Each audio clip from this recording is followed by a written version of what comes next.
Neelpari ID থেকে আপনি লিখেছেন, আমার স্বামী তাস খেলে, টাকাবাজি ধরে না, কিন্তু পরাজিতরা বিজয়ীদেরকে প্রতিবার ফ্রিতে চা ও সিগারেট খাওয়াতে হয়, এটা কি জুয়া খেলা বলে গণ্য হবে?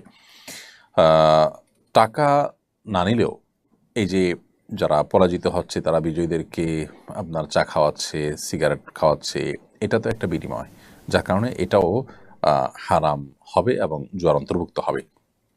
টাকাটা নেওয়া যাবে না, অন্য কিছু নেওয়া যাবে, ব্যাপারটা সেরকম না। আর দ্বিতীয়ত হলো, এখানে সিগারেট খাওয়ানো হচ্ছে, সেটা তো আরেকটা গুণা, ডাবল গুণা হচ্ছে সেখানে।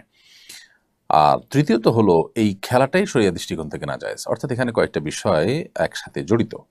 অতএব আমরা তো অনুরোধ করব আপনাকে যে আপনার স্বামীকে আপনি এই খেলা থেকে ফিরে আনার চেষ্টা করবেন। যারা এই খেলায় আসক্ত হয়ে যায় তারা সাধারণত ফিরে আসতে পারে না, বা কঠিন হয় তাদের জন্য।